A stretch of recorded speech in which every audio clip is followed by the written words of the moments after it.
is in trouble. The pilots blinded by rain. In the cabin, government officials and influential businessmen.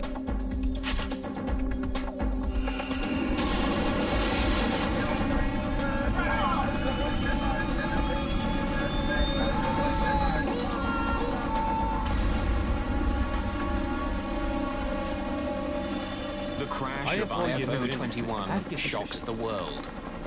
Did a final act of war bring the plane down? The White House demands answers. This was no ordinary flight, but a military jet carrying American politicians. When the investigation is over, the Air Force itself is held responsible.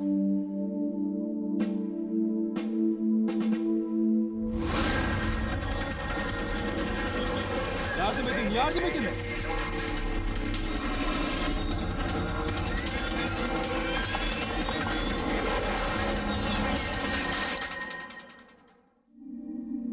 Bu, görgü tanıklarının ifadelerine ve resmi belgelere dayanan gerçek bir öyküdür.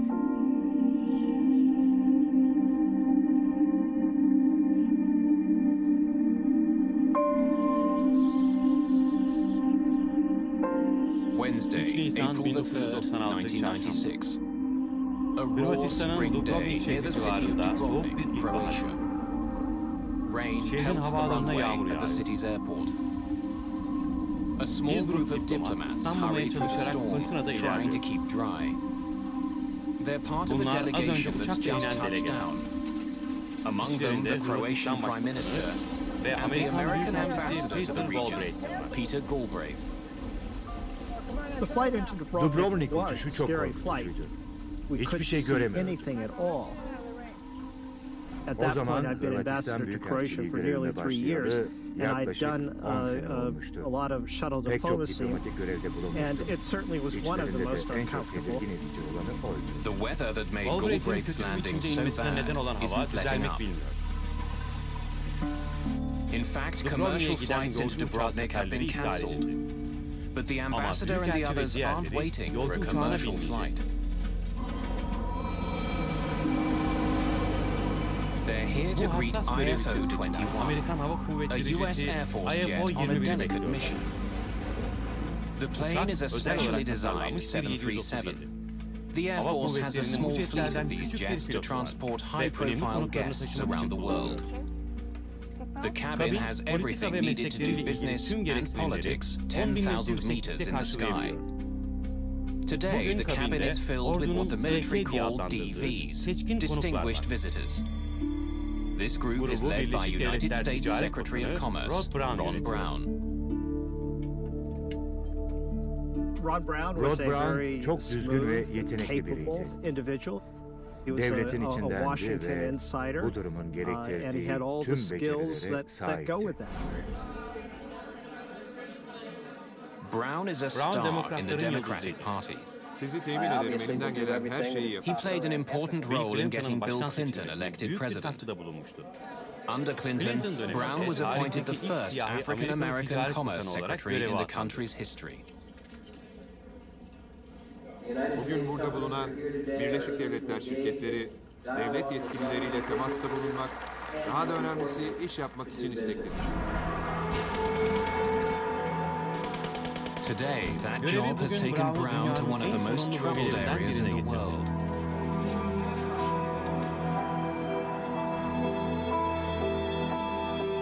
For 4 4 yıl years, süren civil iç savaş war Bosna ripped ve Bosnia Sırbistan'ı and ikiye Croatia böldü. apart. But just a Birkaç few ay months önce ago, gönülsüz an bir uneasy barış peace sağlandı. began. As Commerce Brown, Secretary, Ticaret Bakanı Brown olarak is helping bölge to rebuild ekonomisinin the kalkınmasına local yardım economy. ediyordu. The Bu philosophy görevin temel behind it was that felsefesi, the bölgede peace would not ekonomik be gelişme durable sağlanamadığı unless there was sürece economic barışın da progress kalıcı in the region. That olmayacağı, was really barış critical to açısından the gerekli. peace. Brown's Brown'un 3-day 3 günlük tour turu started o sabah that morning in Tuzla'da başladı. Tuzla, Bosnia, where the Grup group bir toured an elektrik electrical santralini plant gezdi and ve ate oradaki hamburgers Amerikan with American birlikleriyle troops birlikte stationed hamburger there. yedi. Daha önce askerlik yaptığım için vatanından uzakta olmanın ne demek olduğunu bilirim. O yüzden size vatanınızdan bir şeyler getirdim. The final stop on today's tour is the ancient coastal city of Dubrovnik. Before the war, it was a vital part of the country's tourism industry. It was my idea that Ron Brown should go to Dubrovnik. The Croatians were very eager to get the word out that Dubrovnik was still standing and that it was still a tourist destination. So I thought it would be very useful to have Ron Brown and the delegation go there. But on this damp day, Dubrovnik is not at its best, or even visible. Fog presses down from the sky, obscuring the city and the beautiful Adriatic coast. To the north of Dubrovnik flies IFO-21. Its pilot is Captain Ashley J. Davis. His colleagues call him AJ.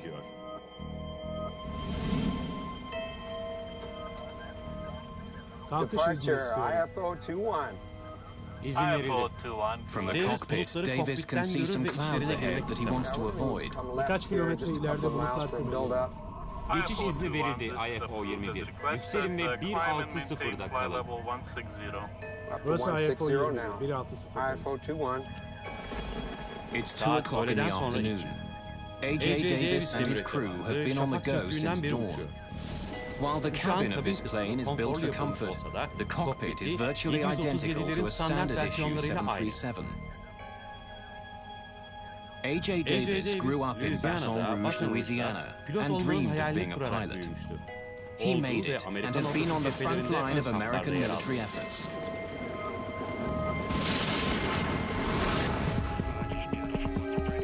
In the past, he flew mid-air refuelers high above the Persian Gulf. But now he pilots diplomats and other officials from around the world. It means a lot of traveling and a lot of time away from his wife and 2 children at Ramstein, an American base in Germany. According to the Air Force ranks, Shelley Kelly is a technical sergeant. Today on IFO-21, her main job is to make sure the passengers have everything they need.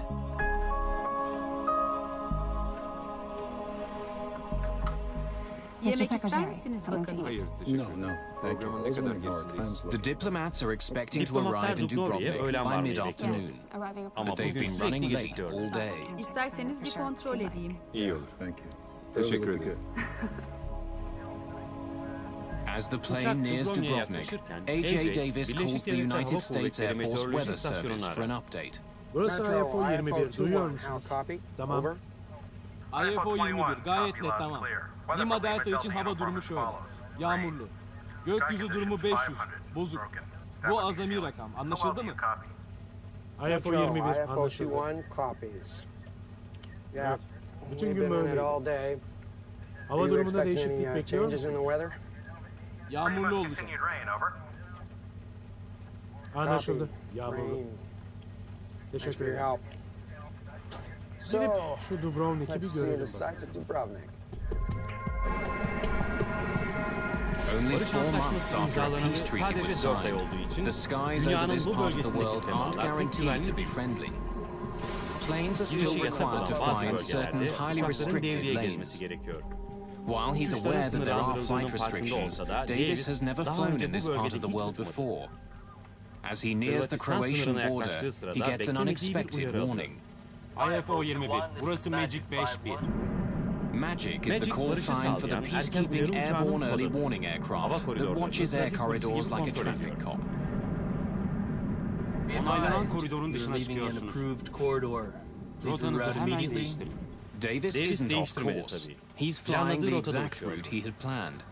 But without knowing it, Davis and his plane are flying out of approved airspace. They're flying into potentially dangerous territory. Koridorun dışındasınız. Rota değiştirin.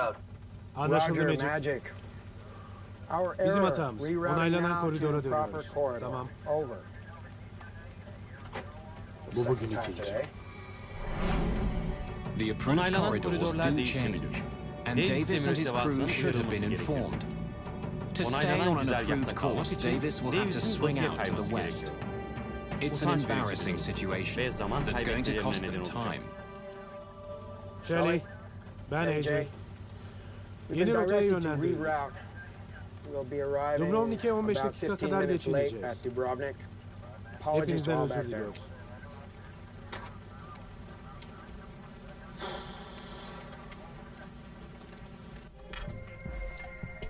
Bayanlar, baylar, lütfen beni dinleyin. Maalesef Dubrovnik'e biraz rötarlı varacağız.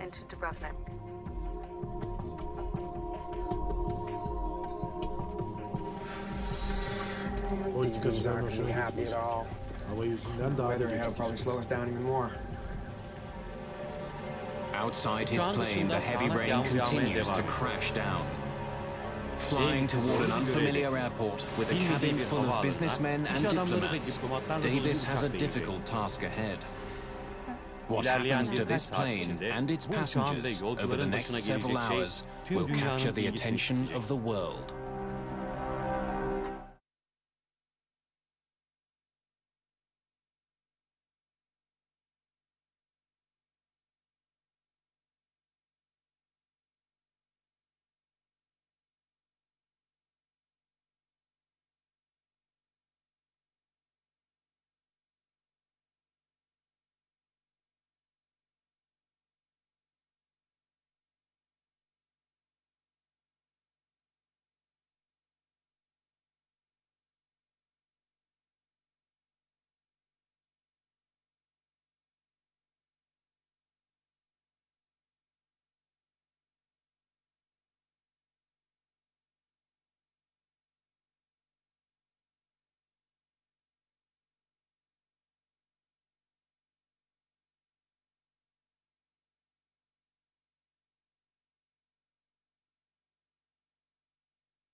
A heavy rain soaks a small airport in Dubrovnik, Croatia. The weather is so bad today that commercial flights have been cancelled. As they approach the airport, the rain isn't letting.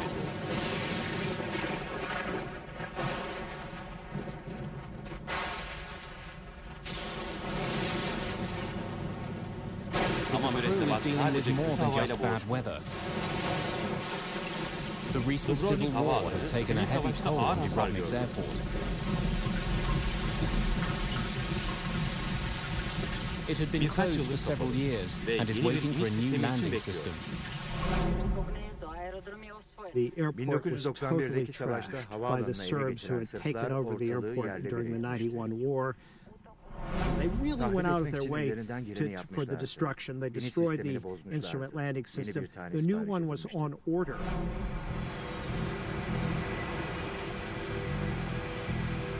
Around the world, airports use sophisticated technology to help planes take off and land. Doppler radar warns of incoming storms. Glide slopes help pilots stay on course to land.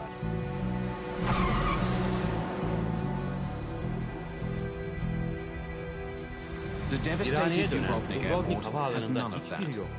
It doesn't even have radar to see the planes that are coming in for landing.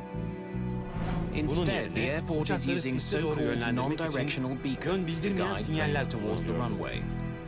In the aviation world, it's ancient technology.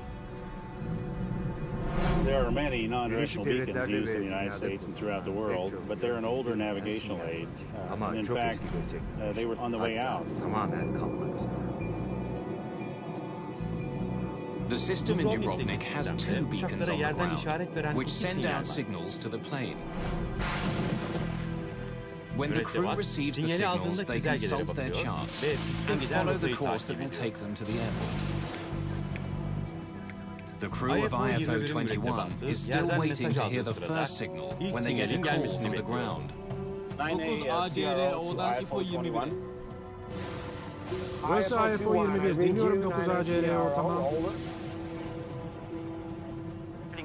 Another plane, this one carrying Ambassador Galbraith, had touched down earlier in Dubrovnik. The pilot of that plane is an experienced flyer who's very familiar with the area. He wants to let the crew know what to expect. IFO-21, we landed about an hour ago. The weather was at minimum. Piste doğru yanaşamazsanız başka bir rota deneyin lütfen. Anlaşıldı mı? Anlaşıldı 9A CRO. Seni duydum. Tamam. Diverting wouldn't be welcome news for the members of the trade delegation. Hoş karşılamayacaktı. The pressures to get the passengers to scheduled news conferences and other activities were probably pretty high. As Davis closes in on the airport, the Dubrovnik Tower calls again. IFO 21. Yükseklik level. Burası IFO 21. 5000 feet. Anlaşıldı IFO 21. 4000 eğitim. Kilo Lima Papa'ya gidin. Burası IFO 21. 4000'e düşüyor. Onu kaldırmalısınız. Kemerinizi takın. Teşekkür ederim. Flying above the storm, the crew finally hears the radio signal from the first beacon. İşte geldi. Kilo Lima Papa'ya doğru 119 derecede ilerliyoruz. 119 confirm.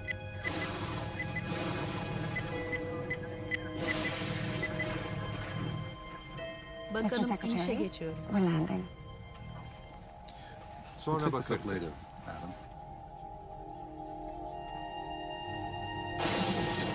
Görüş mesafesi iyi. Aşağıyı göremiyorum. Tim. The clouds are thick. The crew can't see the ground. They have to trust their instruments as they descend through the storm. Burası IFO 21. Sınır içindeyiz efendim. İlerliyoruz. Anlaşıldı IFO 21. İniş sinyaline hazır olun. Pist ıslak. Anlaşıldı.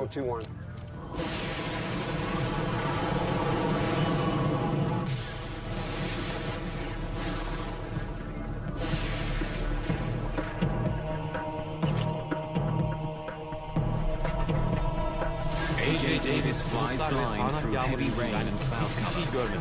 He expects to see the airport any second.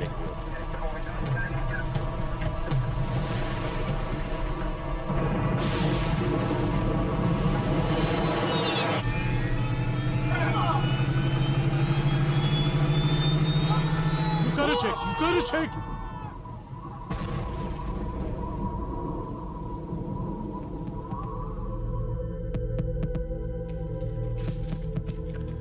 IFO 21 duyuyor musun?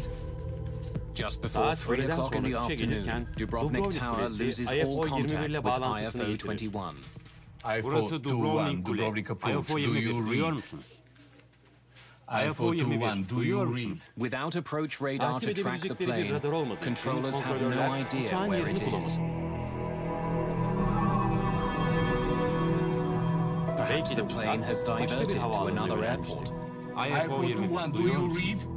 But as the minutes stretch on with no word from the American plane, local controllers are taking no chances. Acil. IFO 21'de bir problem var. Vardiyamızın sonuna doğru bir uçağın kayboluşu haberini aldık. Uçakta kimlerin olduğunu bilmiyorduk. Uçuşun detayları konusunda da bilgimiz yoktu. Bu tip durumlarda belli bir prosedür vardır. Elimize daha fazla bilgi geçmesini bekledik. Peter Galbraith is waiting at the airport with Croatia's Prime Minister.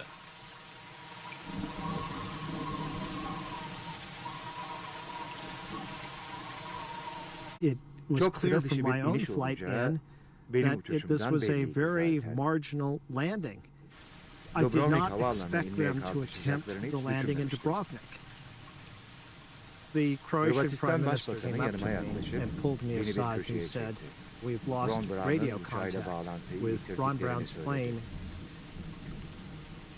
I got the State Department Operations Center on the phone, and he's asked to activate the U.S. military to start search and rescue activities. Word goes out to the chain of air traffic control centers. But no one has had any contact with IFO 21. The The search and rescue effort focuses on the approach to the airport. Perhaps the plane had ditched into the Adriatic. At the time, I was about 100 miles away. I was in Brindisi, Italy.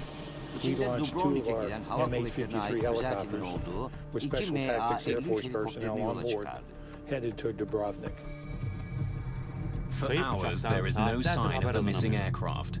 The weather conditions are getting worse. Fog was in, thunderstorms in the area, low visibility. Burası Dubrovnik Kule. IFO 21 has a CPI, or crash position indicator, on board. IFO 21 duyuyor musun? If the plane went down, the CPI should be sending out an ultra-high frequency signal. But the Dubrovnik airport, as well as lacking radar, does not have the equipment to pick up the signal. IFO 21 burası Dubrovnik Kule. Duyuyor musunuz? IFO 21 duyuyor musunuz? IFO 21 duyuyor musunuz? As the hours pass, poor visibility frustrates the searchers. They arrived off the coast, and they were over water looking for the crash.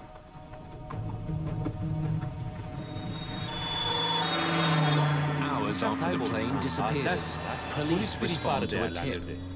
A local villager has seen something on the hill above his house. It's a long way from the coast where the search is concentrated.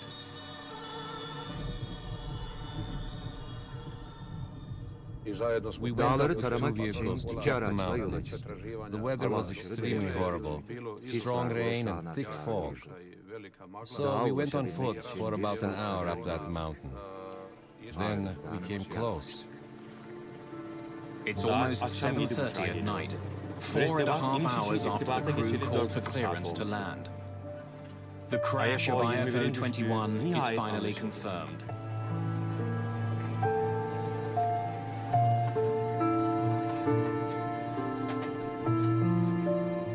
The news races from Dubrovnik to America. Hırvat polisi enkaz alanına ulaştı. Olay mahalline bir Hırvat doktor gönderildiği bilgisini de aldı. The tail section is the only substantial piece of IFO 21 that's left. Debris and bodies are scattered across the mountain.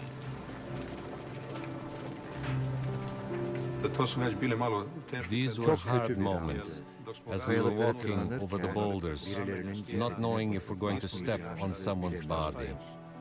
These are the moments that you can't forget. Then, almost miraculously, police make a heartening discovery. Inside the tail section, they find a survivor. It's Technical Sergeant Shelley Kelly. As we arrived at the tail section, one policeman went inside and found the body of a stewardess, and he tried to help. That was our hope. We wanted to help. We wanted to save every life, and hers was our chance. We were counting on it.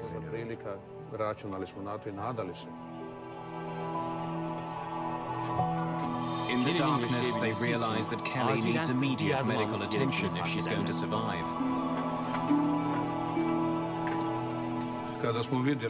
When I realized that there was no one to help, I radioed the police central station in Dubrovnik and got them the location of the crash site. By then, it was completely dark.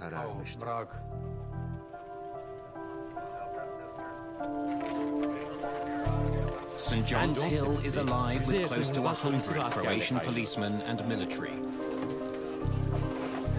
American forces are also rushing to the scene. Enormous rocks and treacherous conditions make the wreck site difficult to reach. But there are also remnants of the recent war. Mike Canavan is in charge of the U.S. crash recovery operation. I met a Croatian major. He told me that he was going to be the guide that would take us up to the top of the mountain. And at that time, he happened to mention that there were several minefields between where we were and the crash site. It takes almost 2 hours for Canavan to finally make it up the rocky hill. We had been walking for some time, and it was very dark. And all of a sudden I saw something that was darker, and I didn't know what it was. So I reached out, and it was an aircraft engine. On top of the hill, the weather is making it impossible for helicopters to land. Emergency workers can't wait for the weather to clear. They have to get Technical Sergeant Kelly off the mountain immediately. She has a broken spine and other severe injuries. But if she can be kept alive, rescuers hope she can shed some light on what went wrong.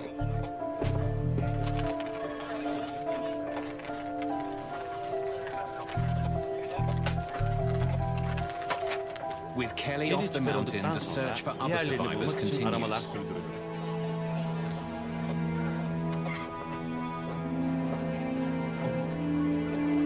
Finally, in the darkness, rescue workers find the body of Ron Brown, the U.S. Commerce Secretary. In fact, as rescuers continue to comb the hillside, all they find are bodies. A.J. Davis and the rest of the crew were probably killed instantly. All the other members of the trade delegation are also killed.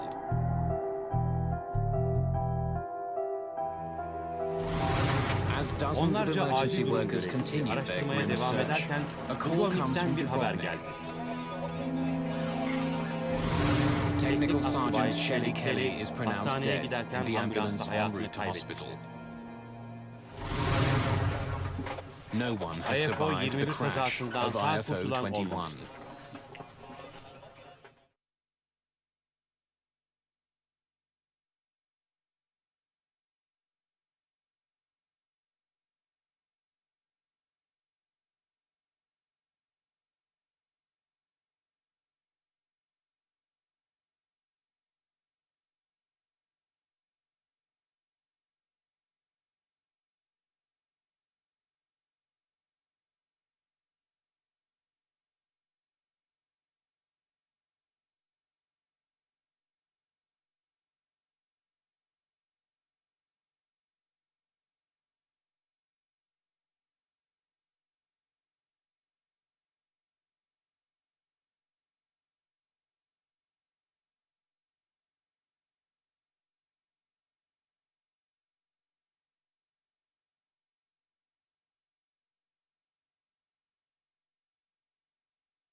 By dawn, the weather has improved.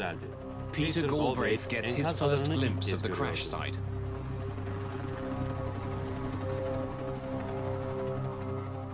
We walked up the mountain, the weather was somewhat better. And near the top, there was the fuselage of the plane, rear part of it, and debris all over the place. And then on the other side of the ridge were the bodies. There's nothing in the world that compares to a plane crash. One thing that my folks did on the mountain and then down in Dubrovnik is they did this with dignity and respect. I thought it was done exceptionally well.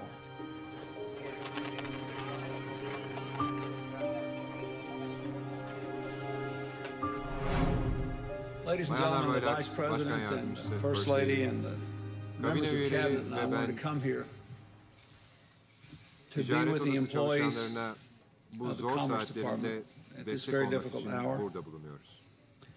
Hillary and I have just come from Ron Brown's home, visiting with Alma and Michael and their family and friends who are there. As the truth sets in, the hard questions begin.